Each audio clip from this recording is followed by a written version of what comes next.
All right, welcome back to another episode of Popcorn Talks.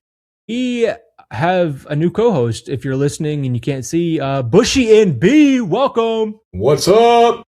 So Relay TS is no longer with us, and by that I mean he is just doing his own thing. He is completely okay, and he'll be on some episodes at some point in the future. But BushyNB is now the new co-host alongside myself, Cren. Today, we're going to be talking about the Stranger Things finale and only the Stranger Things finale. We have a lot of predictions. Bushy has some interesting predictions, so tune in for that. We'll get to the death predictions at the very end, and this episode you're not going to want to miss. But we'll catch you guys on the other side. All right, finale of Stranger Things 5 comes out at the time of recording in a day from now, December 31st. So Bushy and I are each going to give kind of our final gist of what we think is going to happen in the finale. Bushy, take it away. Oh, my final kind of roundup of what I think we're leading to here is I think the gang obviously defeats Vecna. I'm in the boat that I don't think Vecna has to die for that to happen. I think he might just be trapped in Dimension X or the Abyss, as Dustin calls it. And that could be the end. I'm in the boat now that I don't think anybody might die. At least main character-wise, I don't think anybody may die. Now, I am in the boat that I think maybe some supporting characters will die. Save those predictions. Yeah, we'll save those for later. But yeah, so I think that's where we're at. I think we're heading to this big fight scene. That's not going to really be a fight scene. I think it's going to be 11 and 8 and Will versus Vecna. Mm-hmm. I think the rest of the group is just going to be going through some action on the tower, trying to figure out everything as it happens. But I'm not foreseeing a big, like, I don't know. I think we're over the thought process of like what's right in front of us. I think that we've talked about this a lot personally, that like in my brain, I have hyped up the last 3 episodes to be really good, and they didn't meet my theoretical expectations. So I think I'm going into the finale with lower expectations than I had for those 3 in hopes that the expectations will be met or blown through. See, I'm going about it the exact opposite, and I think it's the reason that I didn't mind the last 3 is because I went into those with a much lower expectations, just because, again, we've talked about this too. This is what I view Stranger Things as. Stranger Things always lulls up to the last episode. Well, starting in season 4, they did it with the mid-season episode with the Max scene. This time it was the Will having powers scene. And then at the end, everything was brought together. So I'm going into this with extremely high expectations. That's my overall take and prediction of what I think is going to happen. I think the very beginning of it is going to reveal something that changes the entire plot of Stranger Things. Similar to finding out Vecna, similar to finding out the Upside Down is just a wormhole. Which, by the way, we haven't talked about on the pod yet. That's crazy. But I think it is going to reveal something that completely changes everything. I'll get to that later when we talk about theories. Mm-hmm. And then my overall other prediction, I do think that we get more of a backstory on Henry Creel. The Duffer Brothers kind of alluded to that. We also got the left off clip of him opening the briefcase, which if you've seen the play, you kind of know what happens there. So I think we get more of a backstory there. And then we know about the epilogue, so I guess my final like kind of overall prediction is that there's going to be some tearjerker scenes in it. Whether that's a death, I don't know. But we will be going over death predictions kind of later to kind of close this episode. But I guess on that note, it's theory time. There's a million theories. I myself have made a million. You've made a million. You just haven't posted them. Let's thanks. I'm just saying you don't Bushy doesn't do he does gaming content, but let's kind of give a theory that we think is going to come true, and then one that we think is not going to come true. And never mind. Don't pick a theory like Byler is not going to come true, because that okay. Byler fans beware, we are not on your side. But all right, you go and go first. Let's both give a theory that we think will come true. Okay. The theory that I think will come true is a cool one that I've kind of been talking through with Cren, discussing, is if you look in Dimension X when they do these shots of the the figuration of what Vecna is currently in. Obviously, you can see there's a heart beating above him, or what's assumed to be a heart. All the children are kind of encapsulated in what looks to be kind of a muscular type entrapment. And then when they zoom out of the structure, it looks like an upside down spider, or a spider that has its legs curled up. And so I think a theory that is going to come true is that that structure is going to end up being the spider that Vecna is controlling when they have this fight scene or whatever. It might be the Mind Flayer, it might be Vecna. We think they're one and the same. I believe that Vecna is used inside of that structure by the Mind Flayer to control what's going on. And so I think Vecna plus 12 kids have to be there to be able to have that structure come into life and come into play. And I think it's going to be a big spider that they have to fight. And so I think that's my theory that I think will come true, is that you will see the Mind Flayer in some version. And I think that version will be a spider that has Vecna and the 12 kids inside of it. So to piggyback off that real quick before I get mine, I think I don't necessarily view Vecna and the Mind Flayer as the same entity. I view it as the actions you're seeing taken are the Mind Flayer using Henry Crewell's body, and it's a combination of the two that create Vecna. But what if to go on your theory? What if that physical form, the Mind Flayer? What if the Mind Flayer doesn't have a physical form? It's just kind of an ancient entity that's been around, and he's using Vecna to create a physical form, and that's what's happening there. Which, in that scenario, the creation of it could also literally kill Vecna at the same time. Like, what if that happens? That would be like the kids don't even Crazy. kill him. After all of that, the Mind Flayer kills him, and then we see like kind of the ultimate battle.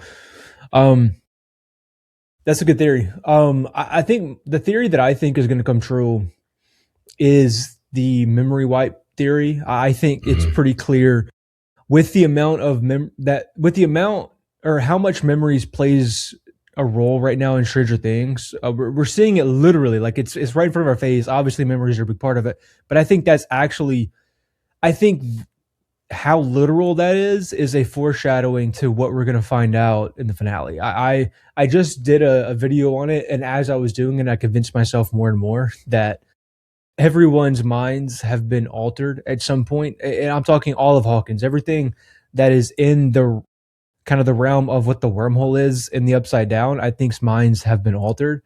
It just doesn't add up that Joyce and Hopper haven't talked about Henry Creel to me. Yeah. In the play, they know him very well. They're told he dies at the hands of his father. Then years later, a Henry Creel comes up from Hawkins' lab and does everything, and they know this, and they don't talk about it being the same guy. Also, in the last episode, there's weird moments that have been brought up from Will's coming out scene. He talks about them, things that he likes. He talks about them going to Melvald's and getting milkshakes, which Melvald's in their lifetime had already been converted to just a general store, no food, nothing like that. But it was kind of a milkshake restaurant back in the day. And that's where Henry Creel actually kissed Patty Newby for the first time, was in Melvald's. And then you have a moment where he talks about he loved getting lost in the woods. Like, are we serious? Like that, after how the show started, that's something that you really loved. It just all felt off. And we know that he's been altering memories because you see Holly. Holly figures it out. Holly sees that the color on the merry-go-round had changed in her memory. And that's how she discovered a hidden portion of her memory. So we know memories are being altered. So I think it's kind of been right in front of our face and we've ignored it. That's one theory I think is going to come true. But there's also plenty that will absolutely not come true. So give us one, Bush. I think, so we've talked a lot about a theory that 8 plus 11 plus either Will or Vecna being one will defeat Vecna or the Mind Flayer. Yeah. I still think that's partly true. However, I disbelieve, or I don't think what's going to happen is that they're all going to be kosher the whole time.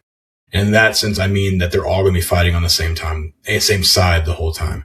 And so I think somebody, if it's either Will or Kali, like one of them is going to be a betrayer at some point, and maybe at the end they wrap around and they come together and defeat evil. But I think, hot take, I think both. You just talked about Will kind of being question mark, maybe having the effects of Vecna inside him still. I think Kali could also be in that realm. So I don't believe that they're all going to fight on the same side the whole time. I think some kind of chaos is going to happen where either Kali is not good. We kind of get the gist of that, or maybe it's Will. Will Yeah, that becomes whole the episode. ultimate spy again for Vecna. Um, because we've talked about this too. Like whenever you're overtaken by the mind flayer at some point, you still have the mind flayer in you. I mean, Will, even though they thought they got out of him in season 2, they obviously didn't get all of it out of him. And so it is interesting to think about what's going to happen there. Is Max going to be used by Vecna at some point since she's been taken over by him? I also want to mention, I wish they had kept Max blind. That's a weird thing to say, but like, I feel like that would have been such an interesting. I don't know why you're giving me that face. When she's getting, what is it, levitate, all that fun stuff, like all her bones break and stuff. I was under the assumption that she might end up being blind based on the eyes are like what he goes after.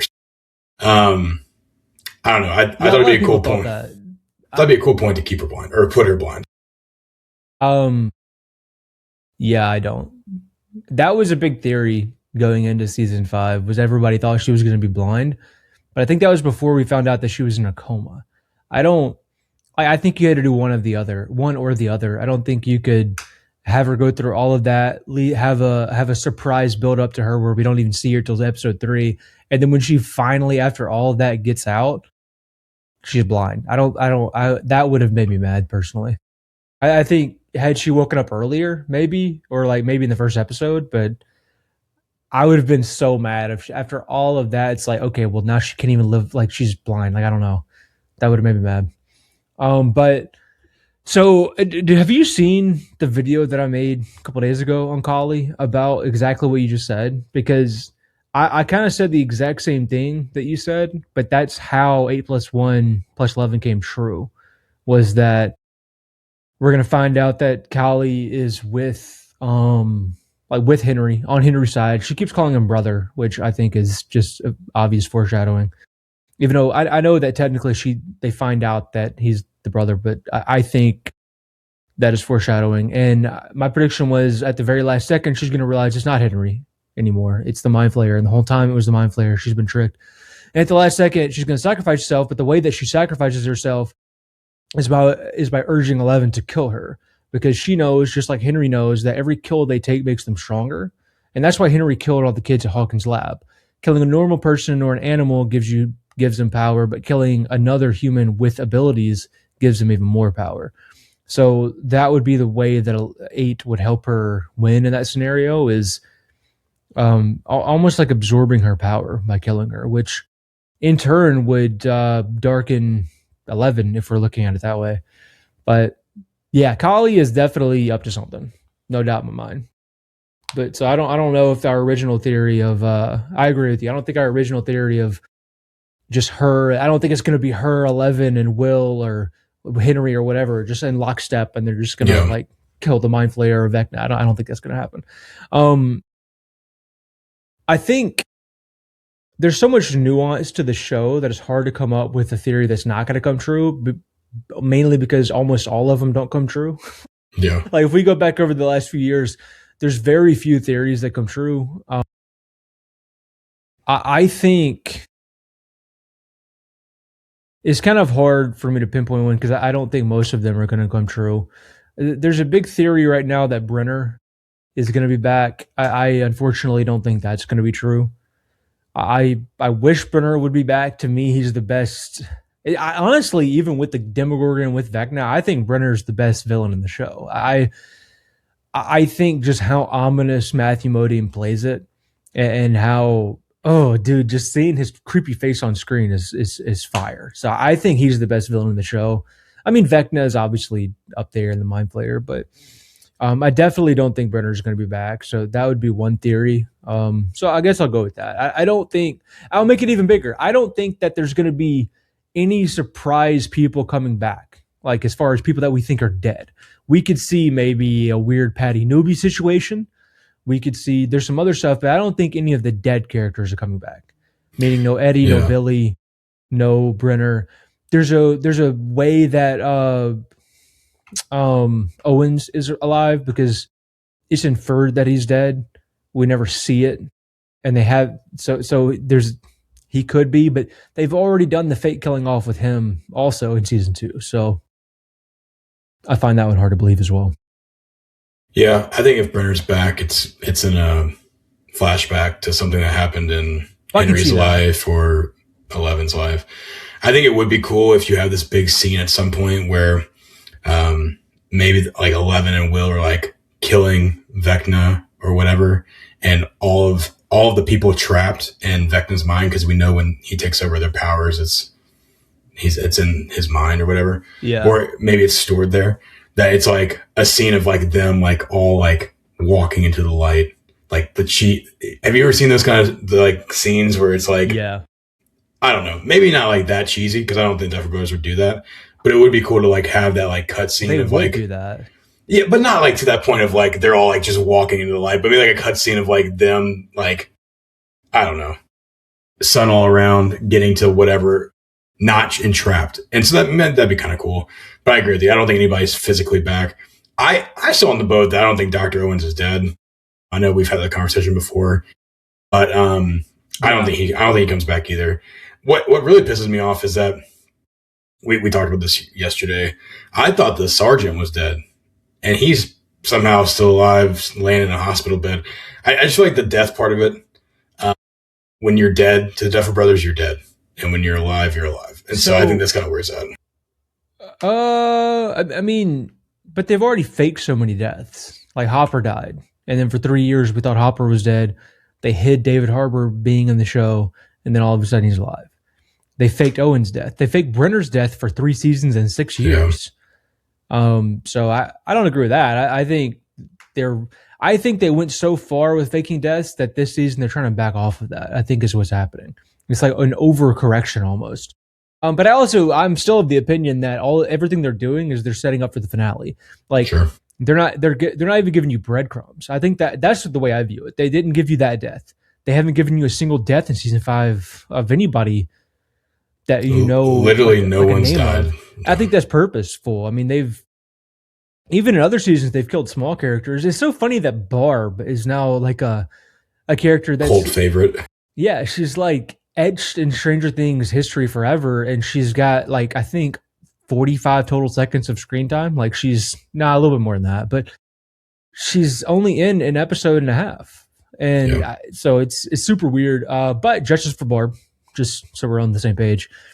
I think they're doing that for a purpose, because I think I don't think we've talked about this. We've gone back and forth, or I've gone back and forth. I don't think that deaths are. I don't think they're needed in the sense that there's no way I can have a good time with the finale and that it's not a success if there's no deaths. However, I find it hard to believe that it can be a great finale without deaths. That's where I'm at. They can do some other unique things to prove me wrong, but I feel like they have set this up for it to be a bloodbath. Like nothing, boom, which is they've done that before. So that would be.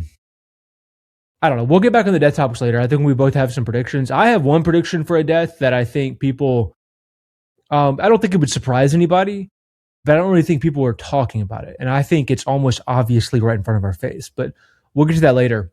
But first, we got to talk about the important stuff. There's something that we haven't really talked about much with Stranger Things that is probably the most important thing in the entire show. Ships. Who are we shipping together? No, I'm kidding. Seriously, so in the finale, that's it. Stranger Things is over. Other than we might get some spinoffs, but with these characters, it's over unless they come back 30 years later and decide to rehash it. Who is going to end up together and who is not?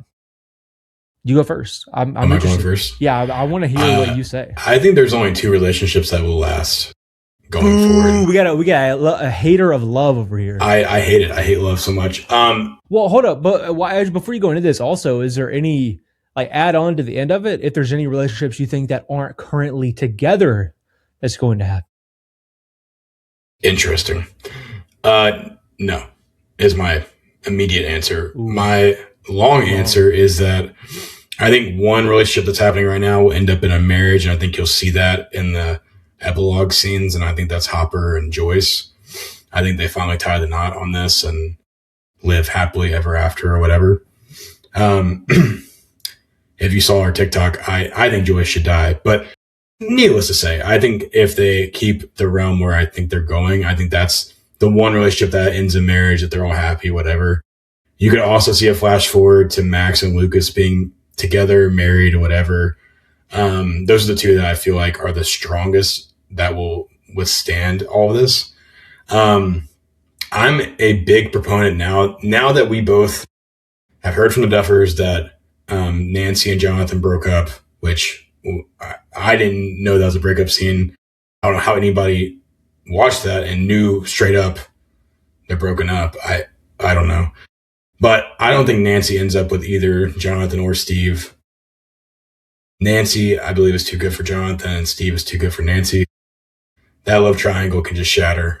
That's a really good way to put it. Holy crap. Yeah, and I think from what I think is going to happen in the finale, I don't think Eleven's around to be with Mike.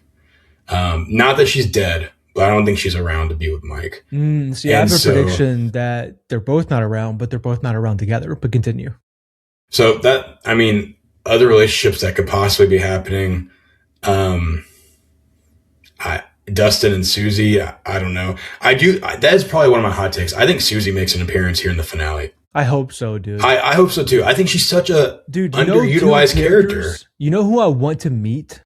And I think we're actually going to get this little nugget now that I think about it. I want Susie and Mr. Clark to meet. Oh, that'd be good. Like that would be awesome. But continue, sorry. Mr. Clark being involved in this season has been cool. Makes me so happy. Like literally, it's not only like a circle back. Like the little bit of him being around, I feel like I'm back in college and I'm watching season 1 again. So that's cool. But it's also just awesome to see him see everything because he helped them. He's the reason they did everything in season 1 and 2 and 3. He's the reason they know everything. And he had no clue that he was helping. See, I've also seen a theory that I don't believe, but I think would be really cool that he's actually Mike from the future. Like he's time traveled back. That'd be kind of cool. But no, I think those are the two relationships that I think happen are Joyce and Hopper and Max and Lucas stay together. Okay. I don't think we introduce any new relationships. I also think I disagree. I think our girl Vicky dies, so I think that relationship ends too. But we'll get to that in a little bit. Okay, so a little teaser for the death portion of this, huh? Ooh, I think so. For my ship predictions, I want to think Hopper and Joyce survive, but I think something's gonna. I've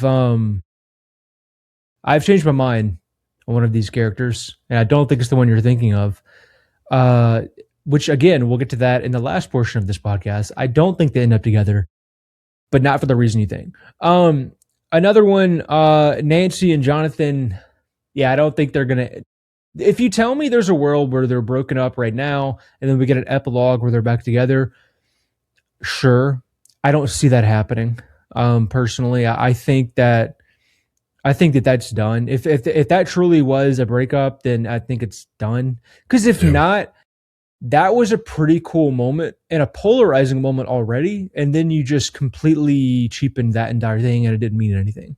Or maybe, I don't know. Maybe it did mean something. I don't know. I don't think they're together. I think Steve's not going to end up with any of the characters that we currently know.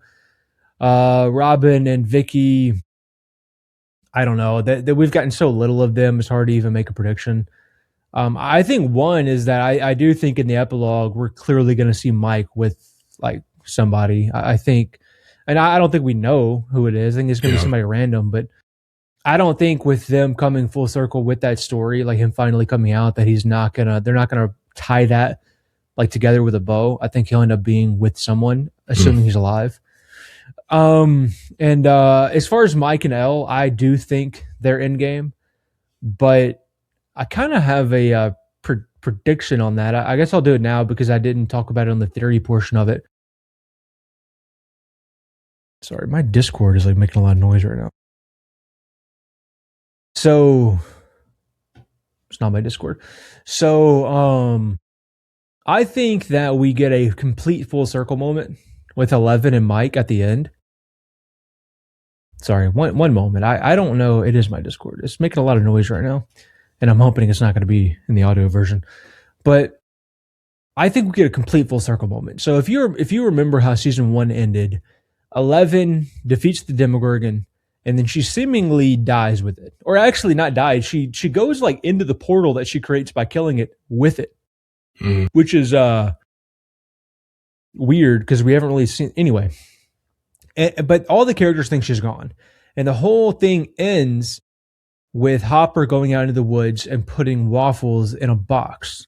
And so it was kind of like a teaser, like 11's still alive, and we sat with that for until the next season. And with this finale, we're going to get an epilogue. So I honestly think the way that they defeat the Mind Flayer, Vecna, however that ends, you're going to get a moment where 11 kind of vanishes. And I think it's going to be almost like everyone, it looks like she's dead, or maybe she's just gone to Dimension X. There's a lot of theories there. But I think in the epilogue, what we're going to get, because the biggest thing in season 2 was, or one of the biggest things in season 2 was Mike thinking that Elle was gone forever. Hopper was the only one that knew, and he hid that from Mike. And Mike, when he found out, was just beside himself, emotional, crying, just super mad. I think you're going to be led to believe that, again, he's not with Elle. And then the final twist in the epilogue is that it was all planned and he's with Elle, like maybe in Dimension X or just somewhere off. And I think it's going to come full circle with that. From Mike talking about in his Dungeons and Dragons campaigns, when they complete a campaign, too much has happened in the original village, so they have to go somewhere else. And I think the Duffers are pretty intentional when they have emotional moments like that. They're not so intentional with the funny moments; those are just throwaway. But with moments like that, usually they're intentional, and I think they were trying to tell us something. So anyway, long story short, I think Mike and Elle do end up together. But as far as relationships, I think that's it. Karen and Ted. Do you think Max and Lucas is done? Oh yeah, Max and Lucas. I forgot about them. So Max and Lucas, I think they're clearly going to end up together. What's weird about them is they broke up between season 3 and 4, and were never together in season 4. And she's been in a coma since then. And I guess they're just back together. I guess that's one of those things that the conversation is either implied or it happens off screen. But we haven't even seen them. She did say when she wakes up that like all I needed was you, and that's a line you don't really tell your friend. So yeah, but my point is like they've been apart because it would have been different if they broke up right before that happened. And then it's like you come out and you realize, oh yeah, that was silly. We're actually still together. They were apart for like a year and a half. So like that part's a little weird, but I mean, I guess they've been through a lot. So I guess it's not normal circumstances. But yeah, no, I think they end up together. I think they have remained the strongest relationship in the show, even when they're not together, weirdly enough. So is there any relationships that we're missing? I don't think so. I think I mean, Vicky and Robin. We haven't seen enough, so I don't know.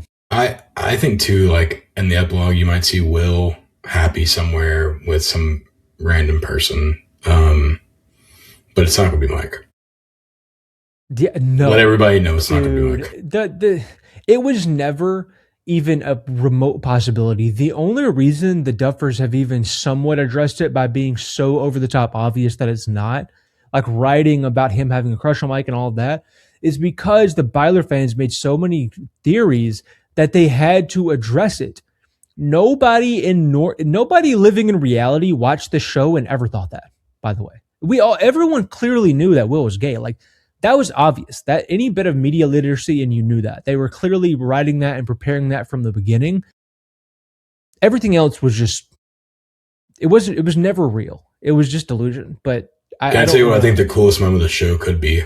Ooh, let's hear it. So I think if the very last scene of the show is the 4 original kids. So Yeah. Lucas, Will, Mike, Dustin are all meeting up to play D&D, but they're adults. So like, Yeah. they've grown up. We've seen the whole epilogue. We know In everybody's Mike's at basement. in Mike's basement, or even somewhere else that you would think is like a.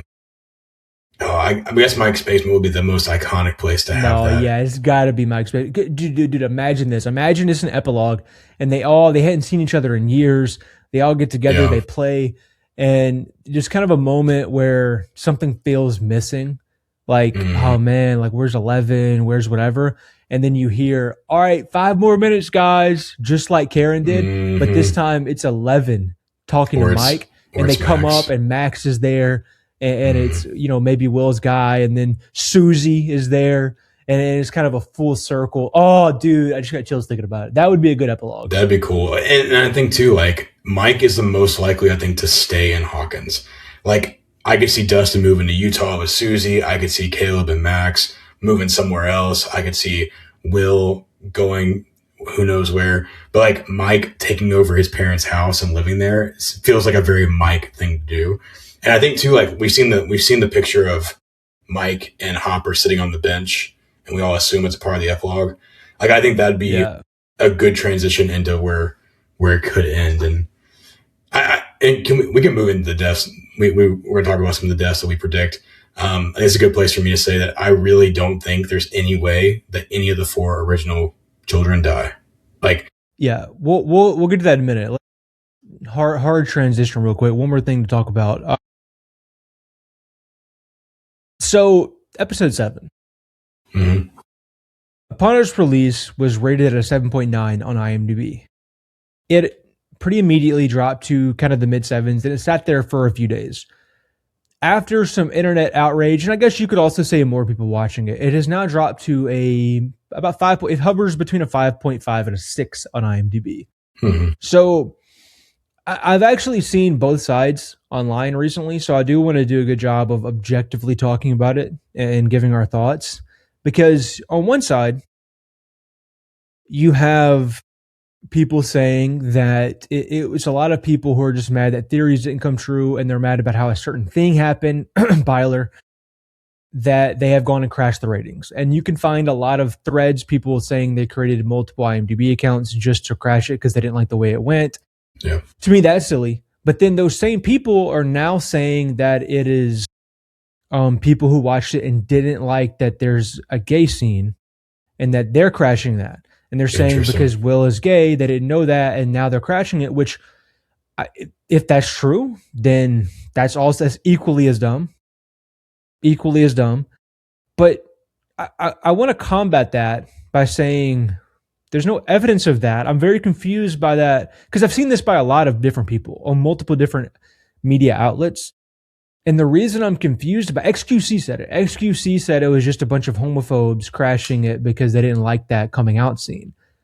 I think my combat to that and my confusion on that is there are many episodes in the past that have been rated in the 9s that include Robin coming out to Steve, that have Robin with Vicky, that has obvious allusions that Will is gay, and a lot of different instances of that, and nobody has ever had a problem with it. So I don't know why this would have a problem. I mean, the way that it happened, we can talk about, was a bit strange, but I don't personally think that's the reason they got tanked at all. You have different thoughts? No, I think that I've been a pretty big proponent of episode 7. We've talked about this. I didn't think it was great, but I still rate it like a 7.8, 7.5, like in the mid 7s. So I think a lot of the angst with it is less about homophobia and more about people didn't appreciate that their favorite relationship didn't come true. I think that's exactly what it is, personally. Now, and I think the Duffers could have written it where it was so much more powerful too than what it was. Oh yeah, like just there's a reason it's not a 10. There's a reason we both have it around the 7 range. Well, and just think if Will had this big, even with the group, I don't care how the conversation goes, but just think if Mike is the first one to get up and say that I accept you, like how much more powerful that is instead of Joyce. See, I think they couldn't do that because of the crazy fans. But I know, but that's what I'm saying. I Like, think but they're literally, I think they're handcuffed right now. they are, but that's it's rough because that could have been such a big scene. Like that's a rememberable scene. Is if the and I think people think too that like Mike is clueless in all this. Mike knows what is going on. If you're Yeah. again, there's been three Tell him I seasons of thought this. you don't like girls. Well, He yes, says that. that happens. I mean, there's so the moment that Will gives him the drawing in the van, and he Will turns away and starts crying. There's no way you don't hear someone crying right next to you, or you don't see they're upset. Like Now you're getting too logical. I'm just saying stuff like that happens, and like I don't know. I just feel like there's a lot of been like headlights to like, hey, I'm gay. Will has had put out, and it's just like, okay, I don't like the episode because I feel like we've talked about this, it's a setup episode, but it's a very slow setup episode. Not a lot happens, in my opinion, that drives you into the next. Like, they have 5 minutes before they go fight Vecna for the end of, like, the last time, and we're sitting here discussing something that most people know, or at least could assume. Yeah, actually, I don't mind the scene, even being where it is. I agree with you that it feels a little out of place. I don't mind it being there, though, because, when you watch a lot of TV and movies, that's just kind of what happens sometimes. It'll kind of frustrate you because you're like, hey, you need to go fight. But I don't mind that. What I mind is the setup to where it almost became crucial to defeating Vecna. Like he was saying, I have to admit this to you guys or Vecna's going to use it against me. That kind of makes sense, but it also makes no sense. Like as long as you accepted it yourself, then that was strange to me, all because Vecna like showed him a fake future of them all like not accepting him. Which I think that's what if they would have just framed it as in he was terrified and he had to get it off his chest because he was so scared and it was eating him up, I would have been fine with that. But the framing it of, for me to defeat Vecna, I have to come out, like that felt a little strange to me. But again, that stuff isn't for me because, that stuff, maybe the Duffers in their brains were writing it specifically to help to relate to people who have been through that. Sure. Me and you are both straight men, so I don't know what that's like. So maybe it's for that, and I'll admit that's not for me. Well, I think also too, it brings the point up we talked about earlier, which is Vecna actually using Will right now as a spy, and is that a conversation that Vecna is having with the group and not Will? I mean, he mentioned the diner that's now a convenience store, right?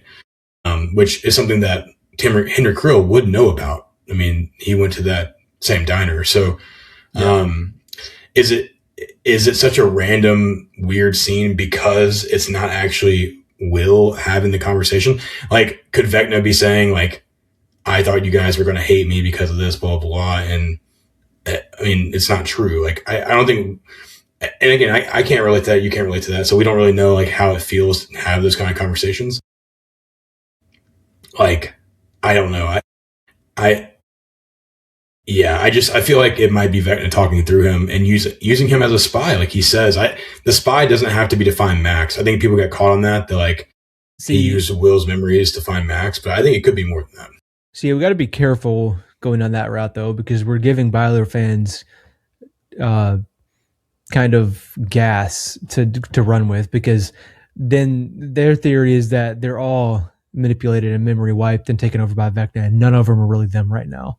And that Mike actually does like them. I've seen that. That's crazy. So we got to be careful with that. I do agree, though. I agree more in the sense that I think the switch up after the finale and it goes back to my original prediction. I think the switch up after the finale is going to be monumental.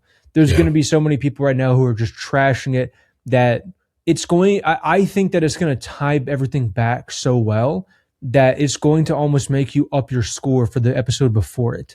Yeah. Which is possible. I don't. It's a TV show. It's one season. It's not like they're all individual episodes. I think people make that mistake when they look at it because they are individual, but it all creates one story. So you have to look at it all together.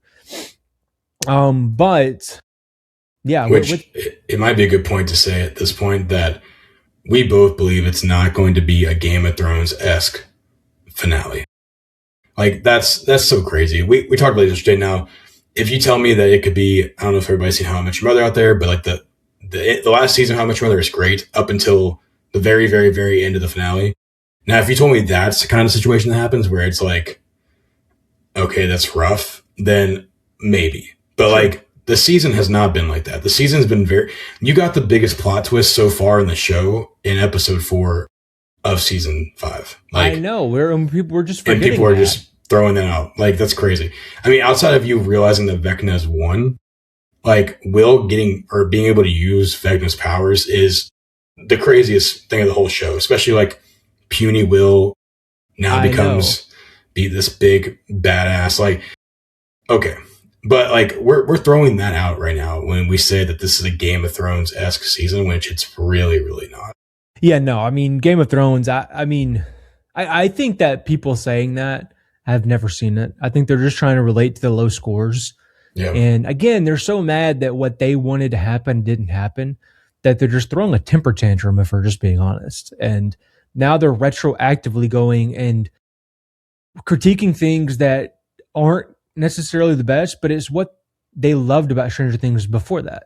Like yeah, that's what's killing me. And again, the last 3 episodes weren't perfect. I do think that they almost messed up by doing 3 parts, though.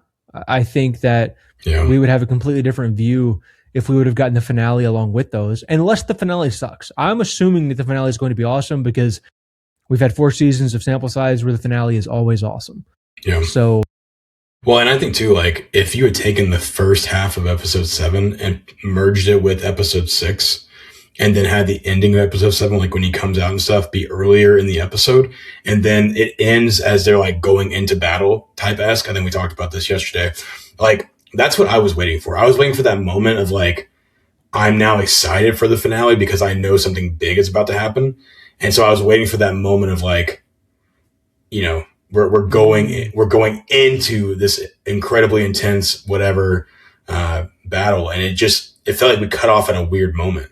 Like it felt like that moment should have been earlier. see, the reason I think, and this we've talked about this, I think people just like things out of TV shows differently. The Sure. reason that I'm the opposite and I'm so intrigued by it is because what I love most about cinema and TV, whatever, is when I don't know what's going on and I'm trying to piece a puzzle together. That's my favorite thing. When it's not laid out in front of you and you got to like theorize and figure it out. And if they would have showed them going into battle, then we would have had an idea of what it was about to look like. And we could look forward to that. But we don't even know what they're about to do. They could literally, their whole plan could get thrown apart by a twist before it even starts, which I think is what's going to happen. I think the beginning of the episode is going to be a backstory to Henry Creel, and then they're going to tie that in with them figuring out that backstory somehow, and then the whole thing is going to fall apart. I think personally that's what's going to happen. And some people might think, I mean, we did get scenes where they're driving the truck into the Upside Down. They might think that is the big, you know, foreseen of the battle of like you're getting some kind of action. I mean, I think it's crazy that Nancy just can gun down, you know, trained military men like that, but Whoa, back it off. is what it is. Nancy walking down Wheeler's been training with a gun for what, 5 years now? I mean, yeah, but okay, we're talking about the military. We're getting Nancy's okay. By the way, first one in the show to face a Demogorgon. By the way, we need to talk about this. It's something that's been on my mind for a while, and I always forget about it. And now it's brought probably back up. something that you're way too logical about. But go ahead. The military in this show reminds me of stormtroopers from Star Wars, in the sense that every shot never hits. No, that's what they talk about. That's what that's what it is. Then that's silly. I don't understand why. No, half the show is based on Star Wars. It's an I get that. to Star Wars. I mean, I get that, but it's just it. See that's what, and I know you're not doing this, but that's what's frustrated me lately about these episodes, just in general, is Stranger Things has always been a silly, like over the top, you know, Steve taking down trained Russian military in a Scoops Ahoy ice cream thing. It's always been kind of an over the top, unbelievable sci-fi, and now that. And I'm not saying you did this because that's you're a very logical person when you watch TV, so I'm surprised you even like Stranger Things in the first place. But other people who loved that before are now having an issue with the illogical nature of it. And I'm like, where have you been? That's how Stranger Things has always been from the very beginning. Now season 1 was a little bit darker, and season 4 was more horror, but it was still almost like just these moments of like, what's going on? Like, how are they missing Yeah. bullets? And but it's always I've definitely seen a lot of qualms with like things that in past seasons I think would be perfectly okay with, like Lucas kicking the Demodog, or however the Demogog doesn't get him, and then like Robin watches these two military guys get mauled by Demodogs and they just run by her, like, or how they don't hear the music but then hear the timer go off the, yeah. the dryer and then explodes them, like stuff like that. It's like when I'm watching it, I'm like, okay, like I don't I really think a noticed ton it. I about it. pointed I out, notice but it it, but it's doesn't like bother me. it's not a big deal to me. No, but I do think that like something that we've talked about that is interesting is that in these scenes where like it's supposed to be thought these people are going to die or have a chance of dying, I have never felt like they're actually going to die. Like let's talk about Jonathan and Nancy's scene. Like there's nothing in me that I thought one of them should have died. Like I think that'd been a cool scene to have one of them die. Yeah, But I never thought like they're going to die. I didn't think they were going to die either, but I also didn't view that as a possible death scene. Like Yeah. I didn't view that as they're trying to bait you into thinking they're going to die and they didn't die, which I think some people did and that bothered them. That's just not how I viewed it at all. I I think that again, it's what they've been doing the whole time with the main characters. I don't think we've ever in Stranger Things thought somebody would die, except in the very beginning when you find Will's body.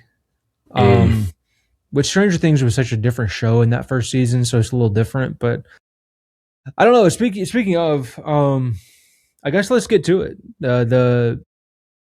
Let's go ahead and get your first prediction. Will there be a death of a character? Let's not say main character. Let's say of a character that is enough to make you cry. Not you specifically, but people who get emotional watching stuff cry.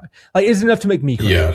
I'm going to say yes. So I think the I agree. formula that the Duffers have had with deaths is that it's usually short-term characters. So people that have been either in 1 or 2 seasons. Billy's the only one that's made it 2 seasons to have died.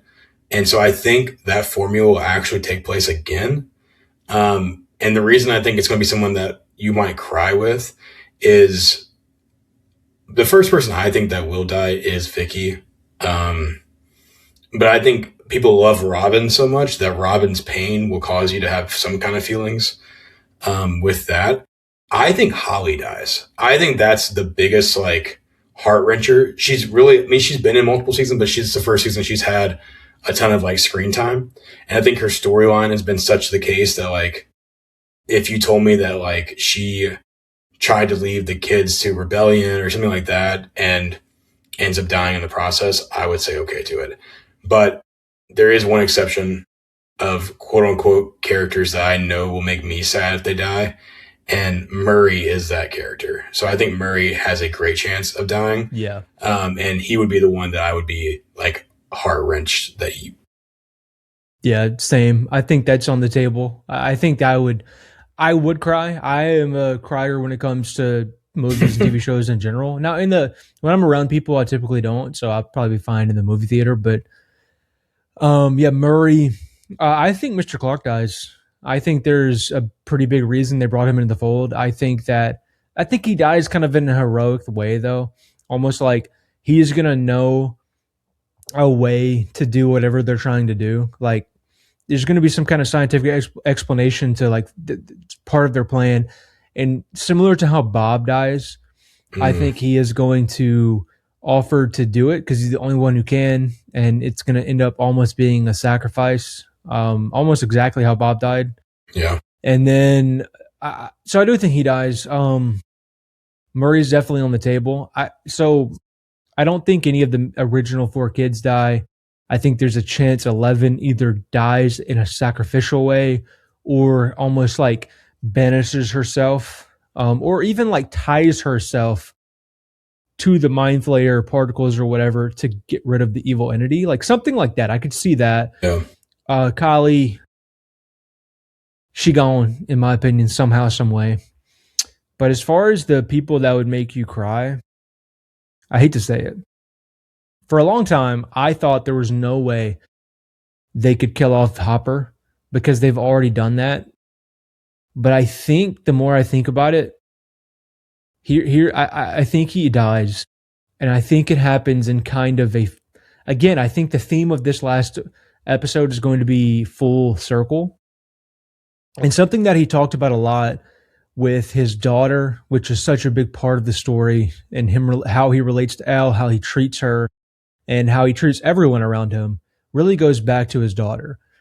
And he said for a long time that he felt like a black hole has surrounded him his entire life, which I think, looking back, was that terminology meant something. He said it from the very beginning. He said it in multiple episodes. He told Enzo it was a black hole. He told Eleven that. He said it to multiple different people. And I think that we could see an ending to almost where he sacrifices himself in some way or shape or form, and Eleven's trying to save him, and he kind of just smiles and says, it's my turn. The black hole's taking me, or something like that. And which is also, again, interesting terminology because we're literally going into a wormhole. Yep. And you would assume that wall, what it's the endless space outside of it, can almost be viewed as a black hole. But anyway, yeah, I could really see an ending like that with Hopper, which would be almost one of those moments that is so heart-wrenching, but it's not like a tragic Bob Newby or Eddie. Like, actually, I'd relate it more to Eddie. That's a good relation, where Eddie kind of looks up and says, I didn't run this time, did I? Like a kind of a full circle closing moment for that character where he kind of finally became what he wanted to become. I can see that with Hopper. And I will cry if that happens because I'm kind of getting very, very sad talking about it. So yeah, that I will. I think it'd be a cool moment. I don't. So I don't agree that he's going to die. I do definitely think that it could be one of those moments where he does do something to maybe try to sacrifice himself, and then 11 steps in and does it herself. I don't see them killing like people have been talking about Steve dying. I'm not in that boat anymore. I just don't. I don't think it's going to happen. Like we've heard a lot about the phrase plot armor a lot, and where did that come from? By the way, I don't know. Like it's plot armor. It's so funny because we're all of a sudden we're acting like this is like an anime. But continue. So if you ask me like right now to put money on if any of the four main kids, Max, Steve, Nancy, Jonathan, Hopper, Joyce, were to die, I would tell you no. I think 11 could sacrifice herself, but I don't know if that means death. Even Kali, if you told me that like Kali gets trapped in Dimension X or something like that and doesn't die, I'd be like, okay, I understand. I believe you. I don't think there has. I've come weirdly full circle on this. I want there to be death in the season finale or the series finale, but I don't think the Duffers have proven that they will be willing to do that. I think they think that they can have. They talked about a lot of interviews about death being inevitable, but I think that death isn't necessarily death of the good side. Like, I think you can talk about Vecna's arc and that death is inevitable. So, like, I don't know. I don't. I think if you talk about characters like Murray, like I could see that, but I just can't see the main crew being in that. I mean, yeah, I disagree. I mean, I think somebody's gonna die. I could be wrong. I think history shows that the Duffers haven't killed people, but I know I've listened to the Duffers talk about how you got to be careful killing main people because it changes the entire show. But I think because they've been really clear that this is the end of Stranger Things, I think all of that is out the window. It's the end. There is no more after this. Yeah. And that's the way I view it. I guess we'll see in a day from now. I will say the character that I will get most upset about if they kill, that's not like the main crew, is Robin. Like if Robin dies, I will probably cry. I love Robin's character. And I think Robin's mom, by the way. Yeah. She's always talking about her mom. Being a jerk, pretty much. Yeah. like, like you're talking about me being nice, talking to you too much. Like, Someone should tell that to my mom. But yeah, I really like Robin's character and her arc, and not just for the Will situation, but just like being able to tell people that there will be people in your life that at one point in time you might hate or dislike, like her relationship with Steve, that you could be really good friends with at some point. Like there is redemption in time, and like this whole TV show is so big on time that like I think that relationship chasm is a really good example of what Stranger Things is. Is like just because at one point in time things were rough or bad doesn't mean that they'll always be rough or bad. And you can see that in Eleven, you can see that in Will, you can see that in Mike. Like all these characters go through these arcs of like at one point in time their life was miserable and yet they kept going and now it's gotten better. So like yeah. I don't know. I think just one last thing before we close out. You talked about Robin and Steve. I meant to talk about this earlier. I think Steve, the reason that he could die is because it would be the most impactful, in my opinion, with the fan base. And because I think Steve has had one of the coolest story arcs I've seen in a TV show. It reminds me a lot of, and you haven't seen this whole thing, so I won't spoil, but it reminds me a lot of the Prince Zuko storyline, because it's one of those storylines, you know, you always had the classic trope of somebody starting off as a bad person and then they become a good person. But Steve's storyline is so unique in the sense that when you watch it and when you start to, you kind of over time just start to like him, and you can't even pinpoint when it was. You just, one day you wake up and Steve is your favorite character. But once that happens, you can go back and you see it in a completely different light. It was almost like he was, once you understand who he is and get more of a detail on him, you realize he was never the problem.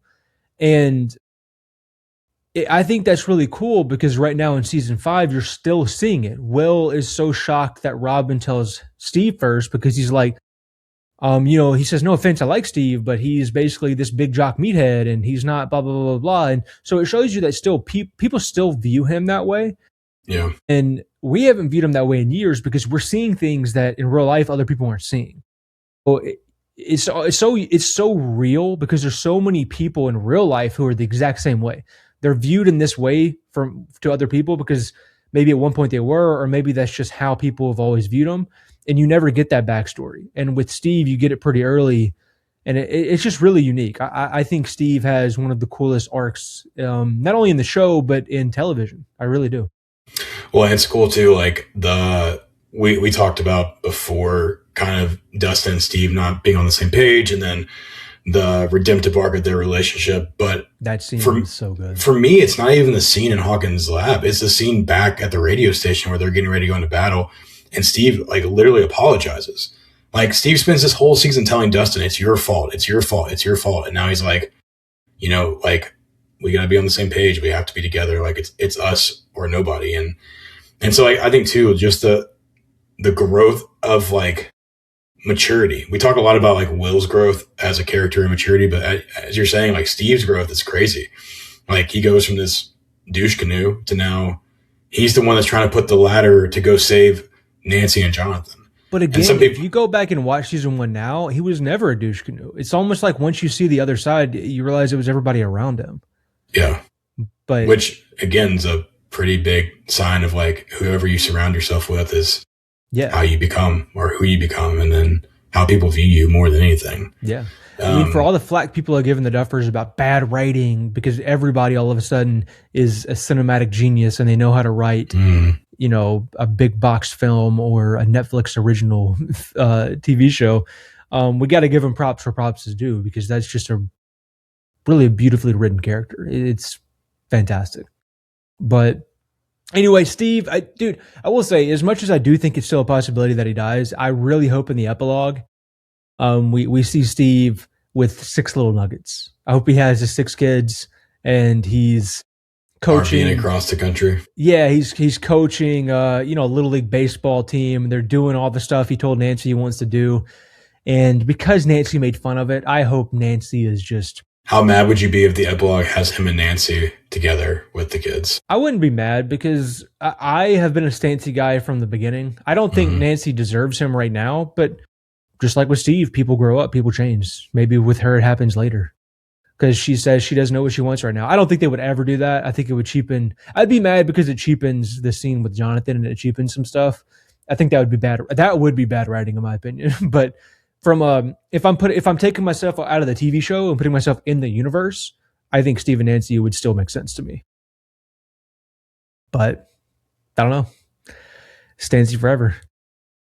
But all right, well, I guess that is it. We head to the movie theaters in less than 24 hours. We'll be on our way and watching the finale of season 5, which is a culmination of I started watching a freshman in college, and now I'm a 28-year-old man doing a podcast with my best friend. So it's kind of a culmination of which we met in college. So it kind of like basically is ending my life.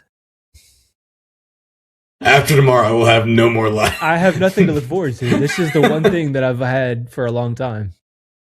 So, yeah, super excited for it. So before our lives are over, any last words?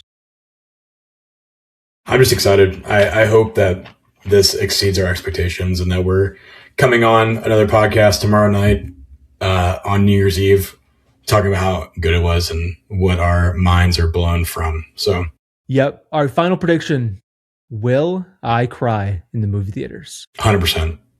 You'll probably cry in the first 15 minutes if we're being very honest. Now, here's why I will cry at some point. If one of the epilogue scenes is like one of them visiting the grave of whoever dies, I will literally die. In other shows has happened, and I've just been like, I gotta walk away. I've joked a few times on TikTok already that they might have to call an ambulance to that movie theater and cart me out because that'd be. I think I'm going to refuse to leave. I'm probably going to sit in that seat for a good 30 minutes after and I'm not going to want to leave. But, I think that's a good bet. I think that's a good bet. If it was on the call shoe market, I'd put your bets that Cren will cry in the movie theaters. But with that being said, you guys enjoy the finale wherever you're watching it. I implore you to get to the movie theaters if you can. Yes. We need to bring back theater culture. It's one of the coolest things we have in modern culture, and we just act like it's not a big deal. Go to the theaters if you can. The tickets are literally free. You just have to pay a $20 concession voucher prepaid to reserve your seat.